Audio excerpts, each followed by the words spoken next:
Israel's secret weapon.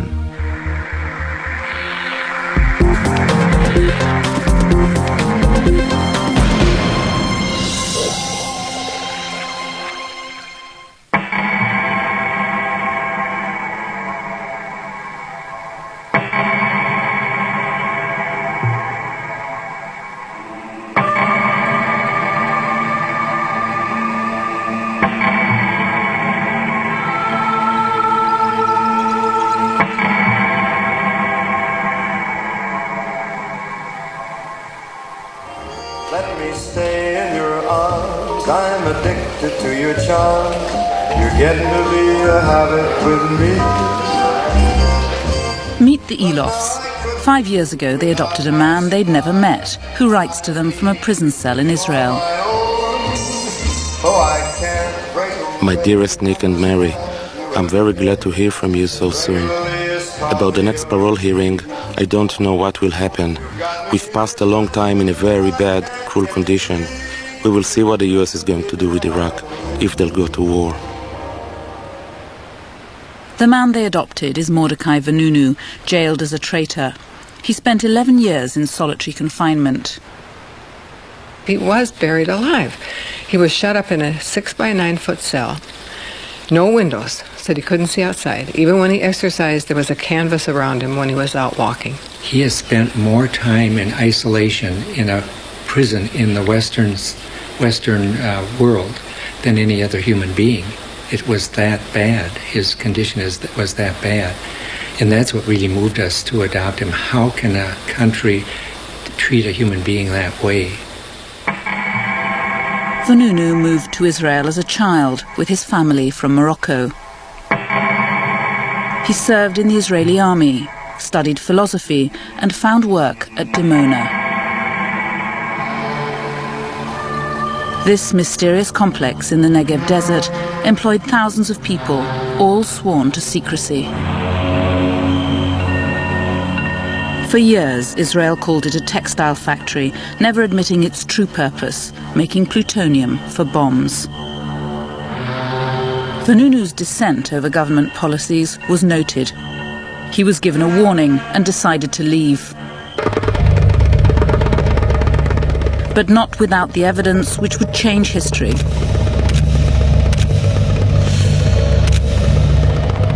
Today, his are still the only photographs ever seen of the inside of Israel's nuclear bomb factory.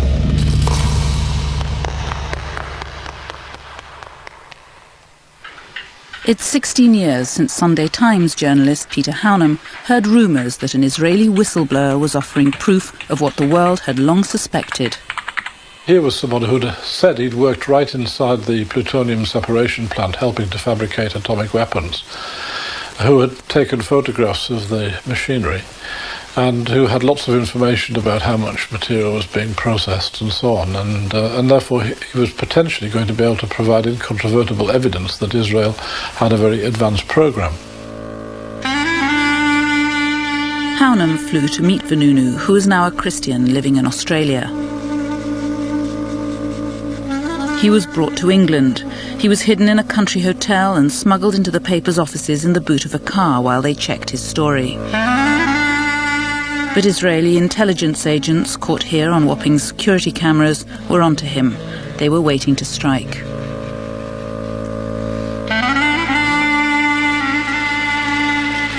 It took weeks for the Sunday Times to go to press with their scoop.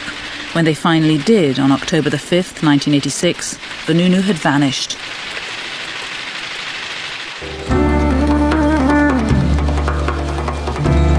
He'd met an American woman in Leicester Square who seemed to like him. He was vulnerable and afraid. When she suggested he'd be safer with her in Rome, he fell for it. It was a classic honey trap.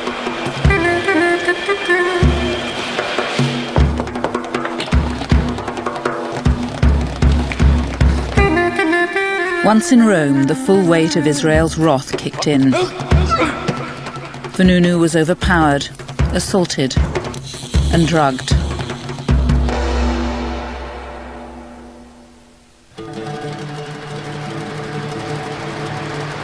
He'd been kidnapped and smuggled back to Israel by boat, unconscious. For weeks no one knew where he was.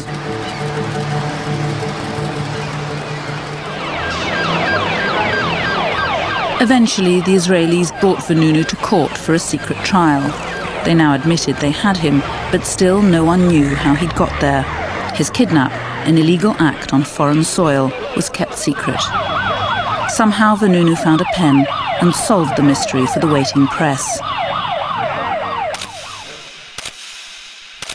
Hijacked in Rome, 30th of September 1986. It was Shimon Peres, then Prime Minister, who'd ordered Vanunu's capture. To this day, the kidnap remains an official state secret. Peres was the father of Israel's secret nuclear program, and for him, Vanunu was a spy. He was a traitor to his country. So what was your reaction? Very negative. What did you do? What I thought should be done. Which was what? To put him to trial. Kidnap him? My lady, I can't go into all the processes. I'm unwilling. I don't see any reason to do so. The fact is that he was brought to trial. Vanunu's trial was held in secret. He was found guilty of treason and espionage and sentenced to 18 years in jail.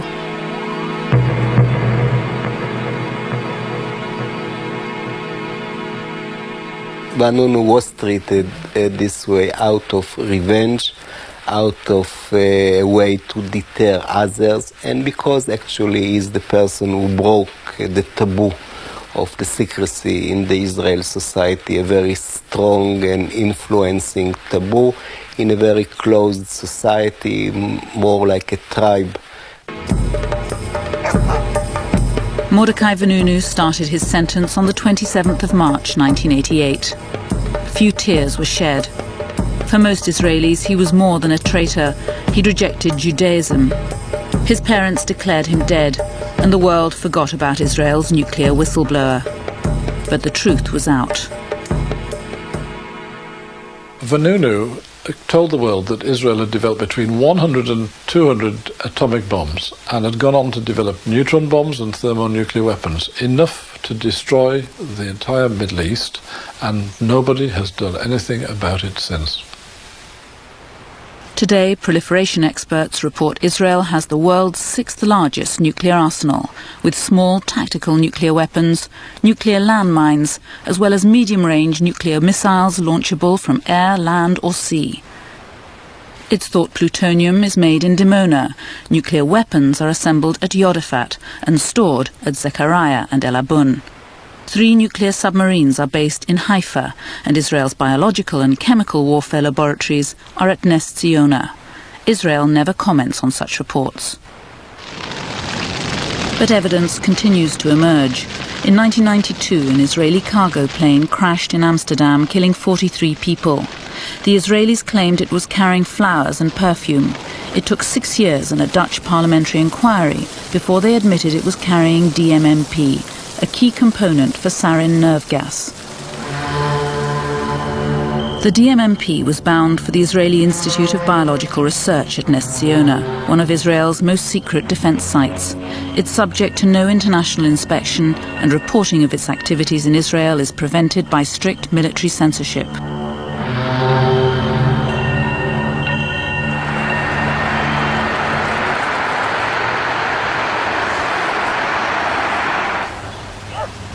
As America prepared for war, signs of dissent sprouted on the suburban lawns of Middle America. Nick and Mary Eloff have been peace campaigners since the Vietnam War and the draft. The definition of a conscientious objector is someone who sincerely objects to participation in all forms of war. There are 2 words that are extremely important in that definition: sincere and all. Fear that the draft might return brought a new generation to the local church hall to hear how, if they're ever called up to fight, they can claim their right to refuse. For the Eloffs, Mordechai Vanunu is the ultimate conscientious objector. When they first visited him in 1997, it was his 11th year in solitary confinement. And we waited, and they brought him in, and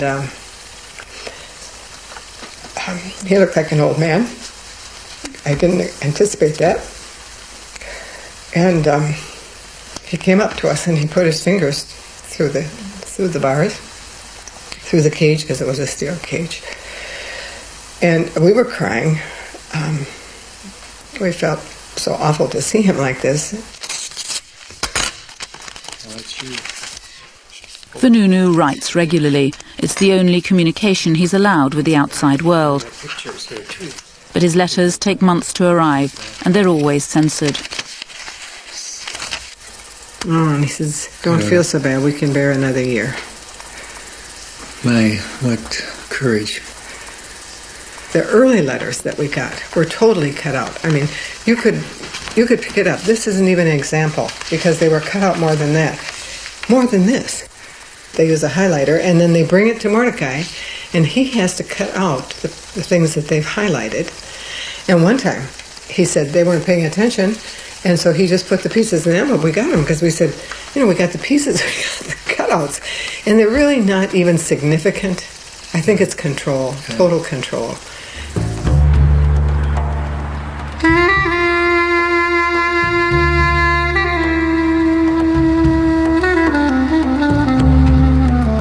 Today, Jerusalem is a ghost town, drained of life. Israel's nuclear weapons have proved useless in its latest war. The suicide bombers have frightened the tourists away. The economy's collapsed. Israelis have learnt to live with war. Every citizen gets a gas mask, is taught how to use it, and is expected to have it ready in case of attack.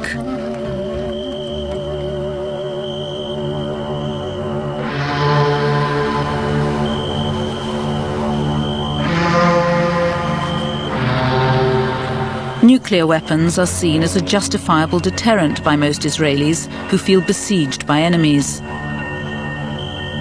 40 years ago, Uzi Evan, then a young scientist at Dimona, was in at the start of Israel's bomb. We were a very small country. We were surrounded by much, much larger, more populous states on borders that are almost impossible to defend. And the Holocaust was very much in our memory at that time. And we all realized that we have to do something to prevent the same scenario from happening again. So we were a young crew, most of us were very young, very enthusiastic, working on something we believed is essential for our existence here. Like building the final insurance policy that we will not be attacked or terminated.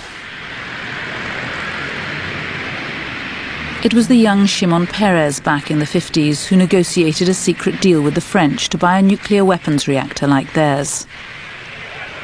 But while Dimona was going up, intelligence reports reached Washington that Israel was building an atom bomb. Despite claims that Dimona was for peaceful purposes only, Israel's leader Ben-Gurion was summoned to Washington. President Kennedy feared an arms race in the Middle East and demanded inspections. But when inspectors finally entered the plant in May 1961, they were tricked. They were shown a fake control room on the ground floor. They were unaware of the 6 floors below where the plutonium was made. Well, this was something of great pride and almost a legendary story in Dimona, according to Vanunu. When the Americans came, they were completely hoodwinked. All the entrances, including the lift shafts, were bricked up and plastered over, so it was impossible for anyone to find their way down to the lower floors. After Kennedy's assassination, the pressure on Israel was off. His successor, Lyndon Johnson, turned a blind eye. Then, in 1969, Israel's Golda Meir and Richard Nixon struck a deal renewed by every president to this day. Israel's nuclear program could continue as long as it was never made public. It's called nuclear ambiguity. The term nuclear ambiguity, in some ways it sounds very grand, but isn't it just a euphemism for deception? If somebody wants to kill you and you use a deception to save your life, it's not immoral.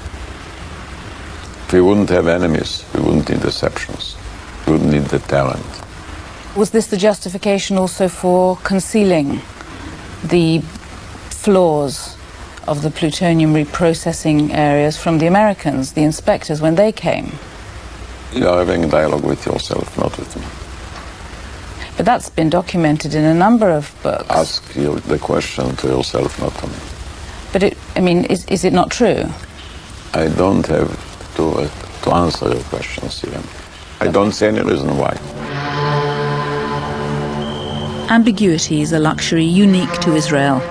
Today, the country's an inspection-free zone, protected from scrutiny by America and her allies. This is the place where Vanunu identifies as the separation plant, built mostly underground.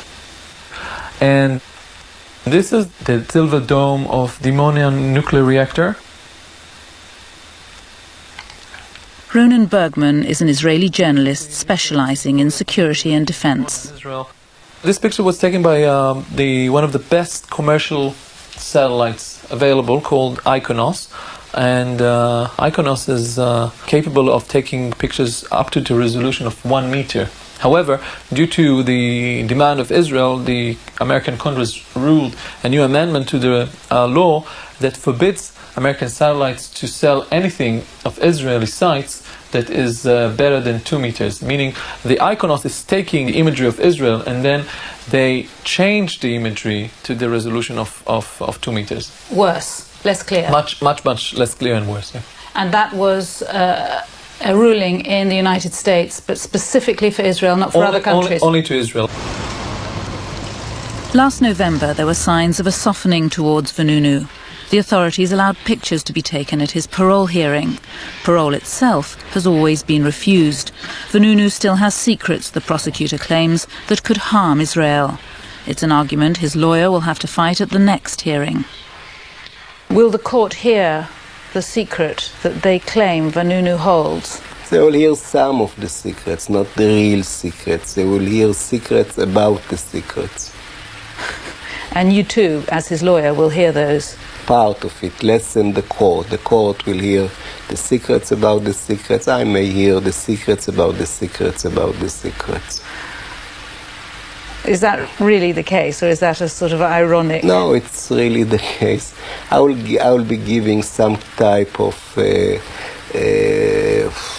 general description of the secrets. The court will get something more concrete, and the secrets themselves will be never released to anybody if they exist at all.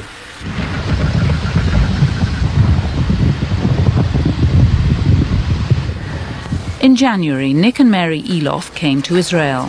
They hoped to visit Vanunu in prison, but they didn't yet have permission. Hi. How are you? Oh gosh, any news? Not yet. Not good news. Not yet.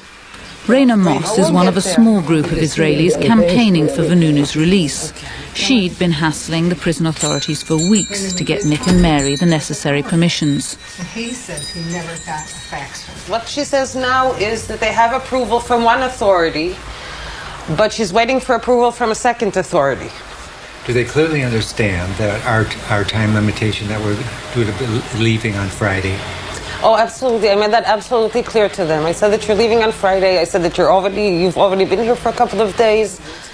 Well, I appreciate you making all these calls right now. Oh, it's nothing. I don't mind it. It's just, you know, I wish I'd had good news for you. 40-year-old reactors are usually shut down. But Dimona grinds on. Dimona's under the control of the Prime Minister, beyond the reach of Parliament or public scrutiny. And that worries the scientist who once worked there so optimistically. As the reactor gets older and the tendency to have accidents becomes more probable, you should have an outside watchdog, and the secrecy more or less created in an exterritorial area in Israel where standard procedures of safety, monitoring, is not implemented. So worker safety, environmental questions, industrial safety procedures, all are not covered, and there are thousands of people working there.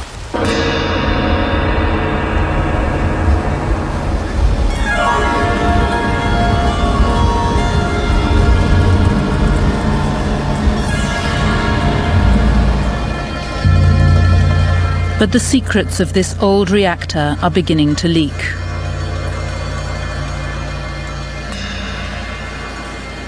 Evidence has seeped out of accidents, lies and deceit. In 1996, the press heard rumours of a radioactive hotspot in the desert. The Environment Minister took them to watch him test the site with a Geiger counter. They weren't allowed to bring their own, one journalist told me. The minister proclaimed the site clean. The readings for radioactivity his instruments showed were below normal. But journalists weren't happy. מה שאנחנו מוטרדים זה מנושא הקבורה של הפסולת גבוהה. אתה יכול להגיד לנו איפה למשל קבורה פסולת כזו? במקום טוב. באמת, אני לא יכול, אני אומר לך בגילוי, כלומר, אין טעם שתלחצי עליי. זה דבר שהוא מוגדר על ידי מישהו צריך להיות מוגדר, בעל הבית שלי, הוא יפטר אותי. ראש הממשלה כדבר שלא מפרסמים אותו. עכשיו אנחנו מגלים בפעם הראשונה את פעולות ההסוואה של הכור.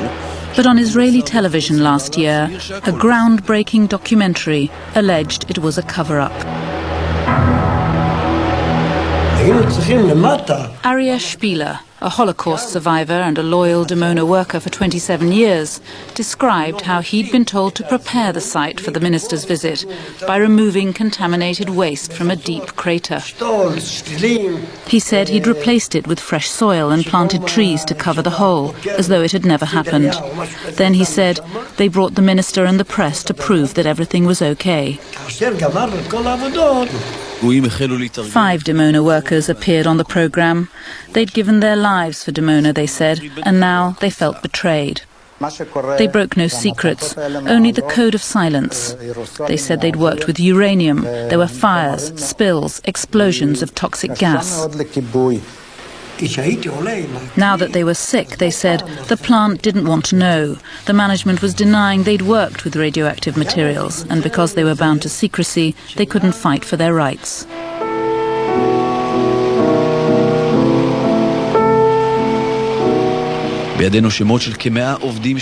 The program listed more than 100 Dimona workers who developed cancer and whose claims were being ignored. A doctor and 2 lawyers backed their story.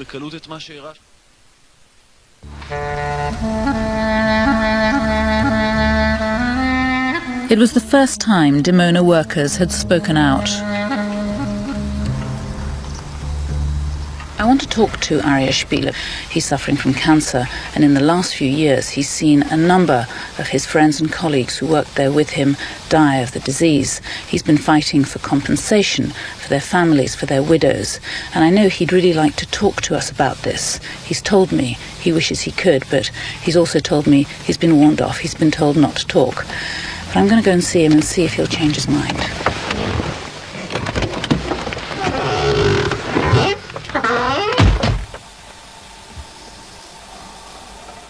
I just wanted to ask you, why you can't... הביטחון סגר אותי מהקריה ועד לקריית כמה. סגרו אותי לגמרי ואמרו, אין. מילה אחת, אז מה אני אעשה? מה אני אעשה? אמרו לי, יש לך סוף של בלון. נו, מה תגיד על זה? הוא כבר יושב כמה? 15 שנה. רוצה שאני אשב במלאק. אני נורא רוצה. עשיתי סיבוב על כולם. וכולם אמרו לו. כל החבר'ה שהייתי בטוח שילכו איתי לפחות קבוצה, אף אחד. ביי. It was time to try the others, the doctors, the relatives, the lawyers. Hello? Hello. I just wanted to ask you whether there would be any possibility of doing an interview with you about the cancer victims and about their case. I'm really reluctant to be interviewed publicly on the media over this story overseas. It's just not appropriate. But why is it so sensitive? Come on now. Any discussion of nuclear issues is sensitive. I talked with my family. I don't want to participate on this. I don't think it's the right thing to do. Nobody is prepared to talk about it.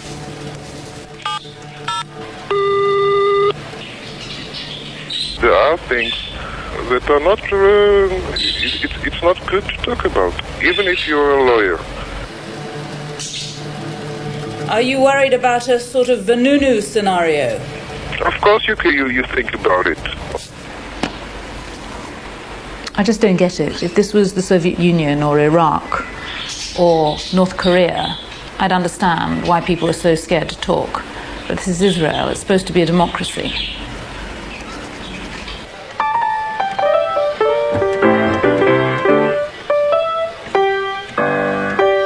In Israel today, an invisible power enforces the code of silence through fear. It comes from one man whose own identity was itself a secret until 2 years ago. Yehiel Horev.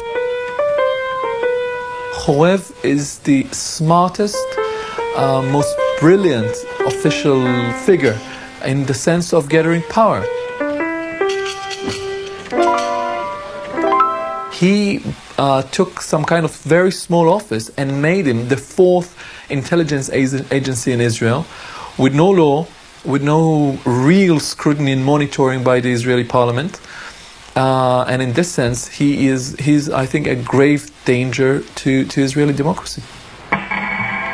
For 16 years, Horev has been the faceless guardian of Israel's secrets. His picture had never been published before this program. It's Horev from his office at the Ministry of Defense who is blocking Vanunu's early release.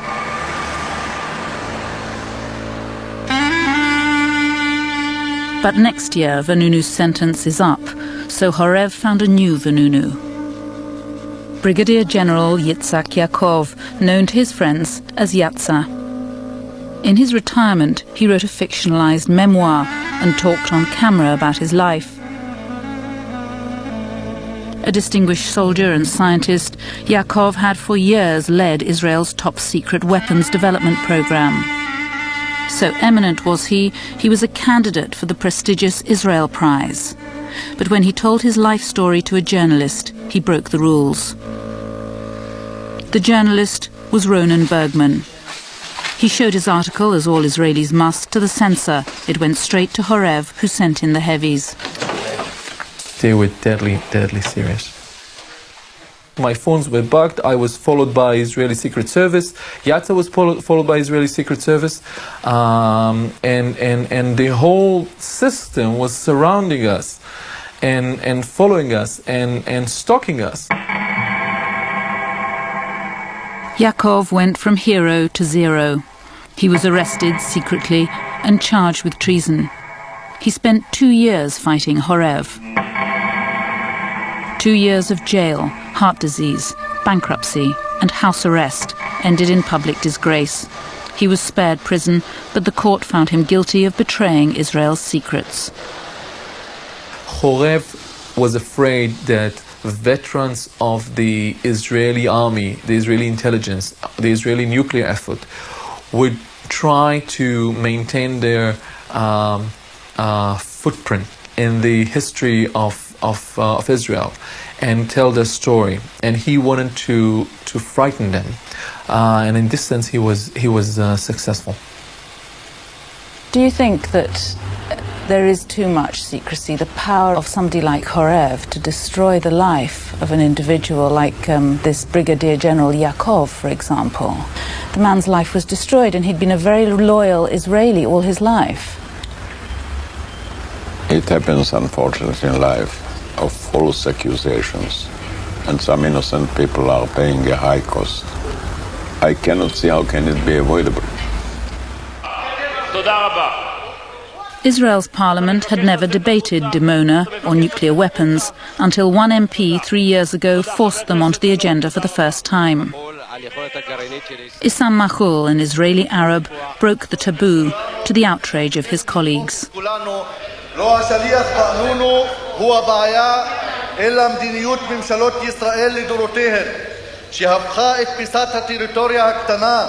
הזו לפח אשפה גרעיני רעיל ומרעיל שעלול להעלות את כולנו השמיימה עם הפטריה הגרעינית.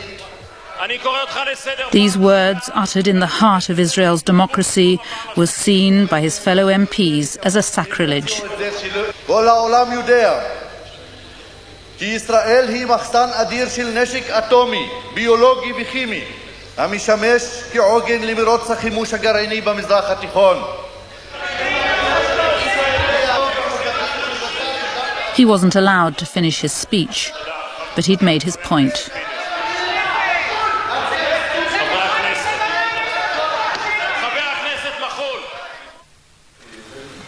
But in his constituency during the recent election campaign, it was a different story. Here, his audience are, like him, Israeli Arabs. بدهم يفتشوا عن أسلحة دمار شامل وأسلحة نووية. أنا بقول لهم وين في أسلحة نووية وأسلحة دمار شامل إذا بدهم. أنا بقول لهم وين موجودة. في ديمونا موجودة، في خليج حيفا، في جبل علبون، في منطقة سخنين، يدفاتا. بدهم أسلحة نووية؟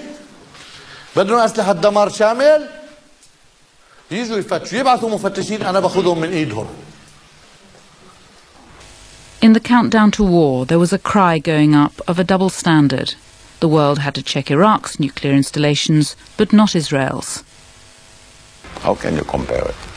Iraq is a dictatorship. Saddam Hussein is a killer. He killed 100,000 Kurds with gas bombs. How can you compare it at all? Just because he calls himself a state, it's not a state, it's a mafia. He's not a leader, he's a killer. You cannot say it about us. But even in Israel, some do. The current Prime Minister, Ariel Sharon, directed the invasion of Lebanon in 1982. Thousands of innocent civilians were killed. The worst excesses were in the refugee camps of Sabra and Shatila, for which an Israeli inquiry held Sharon personally responsible. In Belgium, there are plans to prosecute these alleged war crimes.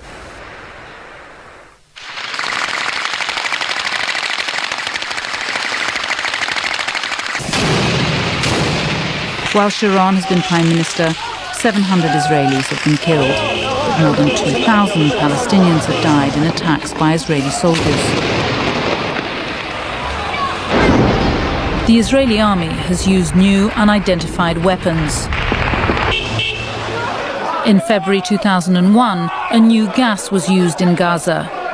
180 patients were admitted to hospitals with severe convulsions. The Israelis say this is tear gas, but this is not tear gas. We have never seen this gas before. We need some medicine for treatment, but it must be the right medicine.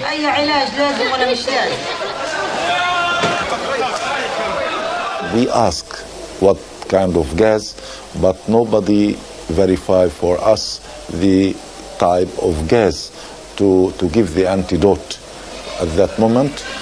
Also, we don't know how to check, how to examine, how to send this.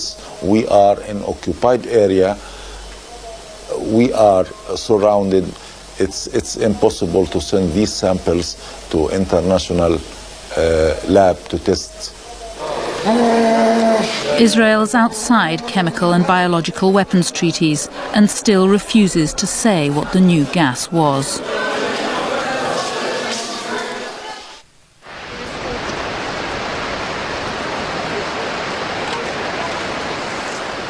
The Elofs have waited 3 days and they've still not heard from the prison.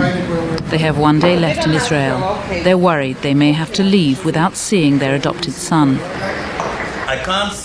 Today they're having lunch with a small group of activists who for 16 years have fought in vain for Vannunu's release. Want to pressurize Iraq about nuclear weapons? What about Israel and the nuclear weapons? Imagine for one moment that Mordechai Vanunu was not an Israeli, that the whole story had happened with a Korean or an Iranian or a Pakistani technician. He would have had the Nobel Peace Prize. He would have been the second Sakharov. Instead, he is a non-person in the West. And this tells you what we are dealing with. We are dealing with the #1 privileged state on earth. Counter to the Israeli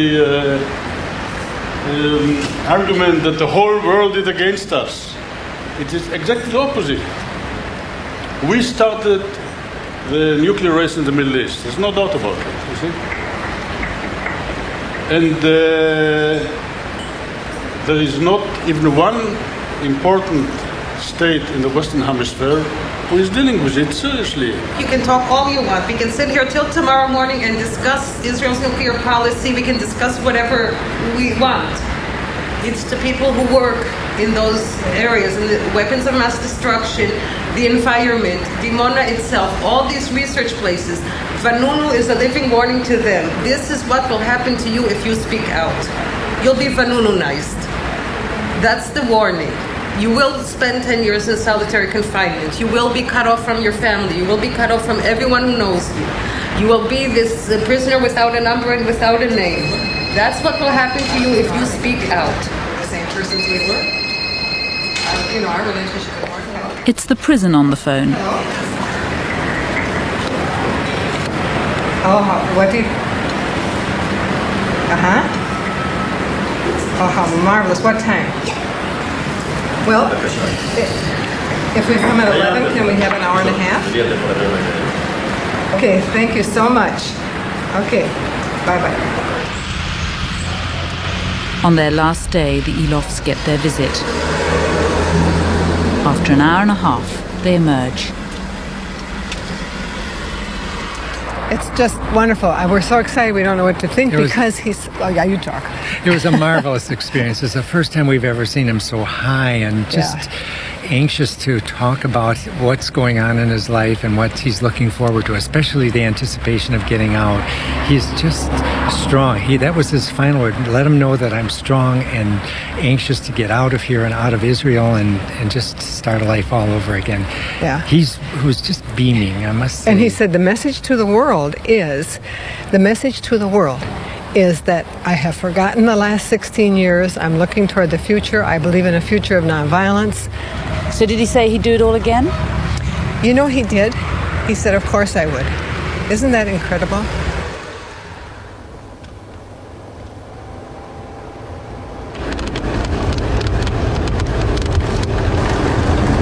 The Elofs have gone and Vanunu is again up for parole. But as usual, everything, even the location of the parole hearing, is secret. Apart from me and Peter Hounham, who's come from London, there are no other journalists here. Mordechai Vanunu is in there. Mordechai Vanunu is in there.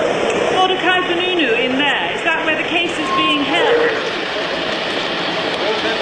He is the most sensitive prisoner that this country's got, and whenever he comes here, they block off the windows of his van if they can, or they... In the early days, they used to put a crash helmet over him so people couldn't see him. And at one point, they even had an electronic device that emitted a screeching signal so people couldn't hear him speak. And yet, you and I are the only journalists here, the most sensitive prisoner Israel's got, and there's not a single member of the press here apart from you. Why do you keep coming? I keep coming because he's in there, because he spoke to me and we published his story in the Sunday Times in 1986, and I feel a sense of responsibility that we should be helping him get out. After 3 hours, the hearing ended. As usual, Vanunu left behind darkened windows. In court, Horev's prosecutor had cited the war with Iraq as a new reason for blocking parole. The prosecutor, of course, went back to the old argument, that Vanunu is a threat to the security, and she even said that if Vanunu will be released, probably the Americans will leave Iraq and go after Israel and Israel nuclear weapons, which I found extremely ridiculous.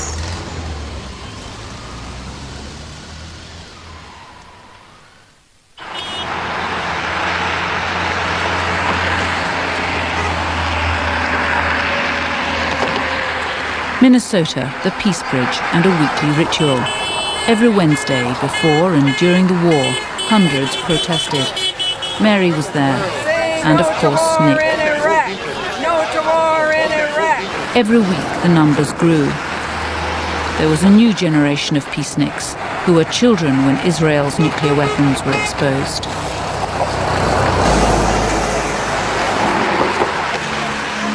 Have any of you guys heard of Mordecai Vanunu? No. You don't know who he is? No. And if I tell you that he's somebody who exposed Israel's weapons of mass destruction, which nobody knew about until then, what would you say? Why is our media that's supposed to be free and open not telling us? And why is our government not letting us know this information if we're living in the home of the free? I think if our administration was consistent or had any integrity, then he'd be held up as a hero. We're going to work with the members of the Security Council in the days ahead to make it clear to Saddam that the demands of the world and the United Nations will be enforced. In Washington, which gives Israel more than $3 billion a year, the talk in the weeks leading up to war was only of Iraq. We tried to get an interview about Israel's weapons of mass destruction, but no one in this Bush administration would talk about Israel. So we asked for an interview about the military balance of power in the Middle East, to which they agreed. This morning, we've finally been told that we're going to have an interviewee. He's an expert in all matters Israeli, he's an Undersecretary of Defense, and his name is Douglas Feith. The Pentagon wanted our questions in advance, so it was nuclear ambiguity, Israel's security, allegations of a double standard, and Mordecai Vanunu. The gravest danger facing America and the world is outlaw regimes that seek and possess nuclear, chemical, and biological weapons.